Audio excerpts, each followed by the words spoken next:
Hello, I'm Jack Trevino, one of the co-writers and co-producers of Star Trek Renegades. Cool. So, as a writer, what are some of your goals with Star Trek Renegades? Well, as most of you know, Star Trek Renegades is a project that we put together with the intent of it possibly being one of the first or the first Star Trek web series.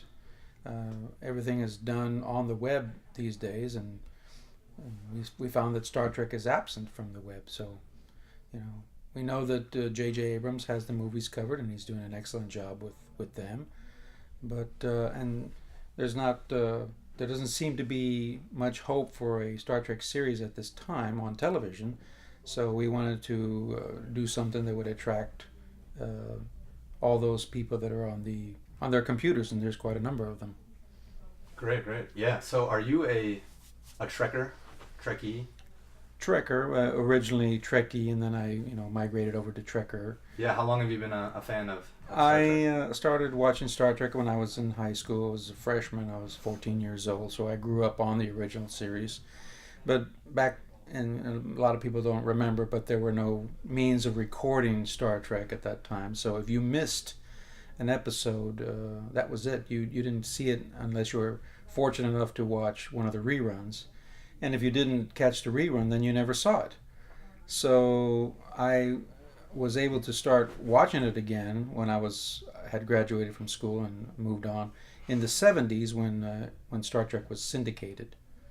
And so that's when I really started the ones I had seen I revisited, and the ones I hadn't I relished as new exciting adventures. And I could see where the younger people, because there seemed to be about a 10-year difference between the ones that started watching it and then those that picked it up in the 70s. Mm-hmm. And it was great to see them enjoying the same series that I had enjoyed 10 years earlier. But then, of course, it went on to be syndicated for years and years, and it's just the stories are timeless.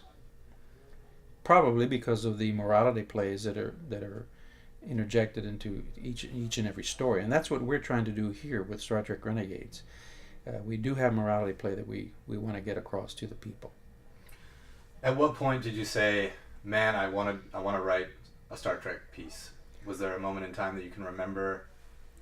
Back in the early days of the Next Generation, we would sit around. I work at a research center, so there's a lot of scientists and chemists and people in the science field. We would talk about Star Trek: The Next Generation came out on Saturday, so on Monday during lunchtime we would talk about the show, the previous show. And in the first couple of years, it seemed like they were struggling to find themselves, their own identity. And we would talk about how we could write a better episode. Mm-hmm. And so some of us decided we were going to try to do that. And then just about that time, Michael Piller, the late Michael Piller, decided to open up the writing process to the public, because he stressed to the other producers, that the Star Trek fans knew the story, or actually the series, better than anybody else, and that they would be able to bring in the kind of shows that they wanted to see. And so with the open submission policy, I was able to get my foot in the door. I teamed up with another writer in San Antonio, that's where I'm from, Tony Marbury, and we pitched stories to The Next Generation, Deep Space Nine, and Voyager. And we were fortunate enough to sell 3 stories: Little Green Men, Oh wow. Indiscretion, and then a third unproduced story by the name of Quorum. It was called Quorum. Yes. Wow, that's really exciting to be able to have that kind of interactive feel with one of your beloved shows. Oh yes, and going to the sets, we got invited to go out to the sets and got to meet the actors, and then at some conventions, excuse me, they actually asked us to come up on stage every once in a while. So I got to see the same setting, but from the other side of the coin, which incidentally is the way Star Trek Renegades. It's the same stories, but from the other side of the coin. Yeah, that was actually leading me to my next question. Is, this is still Star Trek, but it's also a different medium. It's kind of a different. You're operating kind of outside the big Paramount umbrella. Yes. What are you guys trying to differently? You know, to something that you're doing differently to infuse from a different angle. Well, with the Batman trilogy, which started about 9 years ago, maybe 8 9 years ago. 2005. So the audience is ready for darker stories, and one of the things that we found about Star Trek was that they were constrained by the prime directive. Uh, Maybe not so much Captain Kirk. He was able to bend it. So we wanted to do a series where the characters would have levity to go and do things that the normal Star Trek Starfleet officers would not. And I kind of talked to the other writers and producers, liken it to Dirty Harry. He's a good guy, but he'll do what has to be done, and he won't hold back. And if it's a job that has to be done, he'll take care of it. And that's what these guys will do. But they're not part of regular Starfleet, so they're not bound by those rules. They're operating outside of the jurisdiction of Yes. Starfleet, Yes. but they still have that moral core in there. And that's within everybody, you know. Yeah. Well, I think that's really, really exciting. And again, we want to interject. We want to keep Gene Roddenberry's vision alive in the terms of being able to move forward, and the analogy of whatever the situation is, and the morality play. It's very important because the morality plays are what made the Star Trek episodes ones that you want to come back to and watch over and over again. So. Yeah, I was gonna say. I mean, it's not the special effects and kind of the pomp and circumstance that draws us back to the old. It's the morality. The eye candy is always welcomed and is always exciting to watch, but it seems like a lot of times these days you'll go and see a movie and it's filled with all kinds of special effects, and then after you've watched it, you get home and you're trying to struggle to remember what was it about. You know, we want these stories to stay with the people, because then they'll want to revisit them, and then again you'll get that same feeling that you had with the original Star Trek. Yeah. Wow. This is good stuff. Is there anything else you wanted to add to the equation? Just that obviously, you know, with any production done in Hollywood, money is always critical. You know, people think, well, you know, you can do it, and you know, every time we have to retake something, redo something, it's just more money. So whatever, if they want to, you know, donate to us, the price of a ticket to the movies, it all adds up. You know, get 10 people that donate $10, that's $100, and so. Yeah, you guys have been doing a lot of kind of social media campaigning and Kickstarters. We right? we had a Kickstarter program that we did, and we had an Indiegogo program. But you can still contribute, even though they have ended. You can still contribute, and anything you can donate to the cause would be greatly appreciated. Yeah, I mean, I think it's this film is just an example of that. Star Trek is just alive still, and there's still such a hunger and need for I think it's an important franchise. It's not just eye candy. I mean, obviously you have some sci-fi action and adventure, which is also part of it. Well, it's necessary. It's, you know, those elements are necessary to move the story along, to make it interesting and exciting. You know, you can't just have a bunch of talking heads. And when we were writing the script, you know, we had to make sure that we didn't get into a point where we talked too much. We had to move the story, keep the story moving.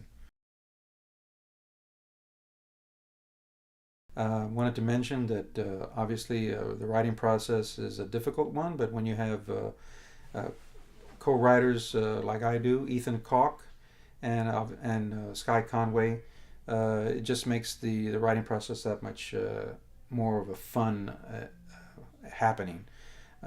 We went through many iterations of the story, what works, what doesn't work, who would say what.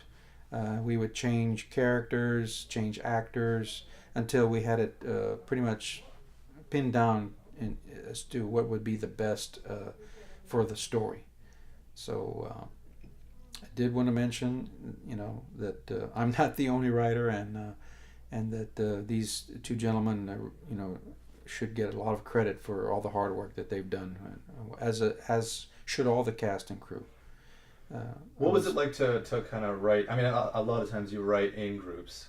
How how did you guys operate? Did you guys meet up for the major drafts and then kind of work on your own on Well, other things, or? with the advent of the internet, it used to be that you had to get together and sit down in a room and write together because there was no way that you could do that. But with the internet and cell phones, with multi lines, we did most of it by phone. And Ethan was the main guy that took the first stab at the script. We would all input what we thought should be said, and he'd write it all down, and he'd take a first pass, and we'd look at it, go over it, study it, see if it worked. Because sometimes you have ideas, you think it's going to work, and then it doesn't. And then we would all interject our own ideas and do several rewrites and put it all together that way. Of course, as with any project, some things didn't work. We had differences of opinion. Sometimes we would have to convince one another that this was the right, course of action for that particular scene and for the particular character. And this all makes for a better story, because if you iron out all those issues, and you look and you see what works and what doesn't ahead of time, then by the time it gets down to filming, that character has been developed to the point where they know what they're doing as that character. The character has so much life on the page, and yes, it only makes it that much better when you go to shoot it. And I do want to say that all of the cast members have really thrown themselves into this production.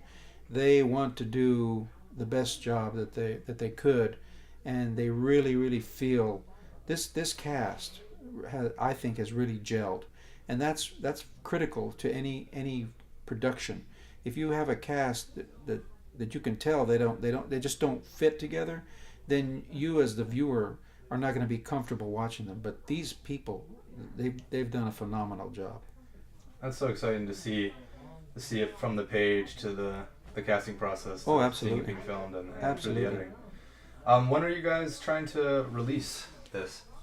As quickly as possible, yeah. But we're limited by the post-production process, and we won't put it out until everything is ready and looks like it should look. I think they were shooting for somewhere around April or May, but you can't hold me to that because we don't know what's going to pop up between then. But totally, we want to get it out as soon as we can. We want the fans to see this. Yeah, and then I guess one of the goals is to spawn an episodic Star Trek.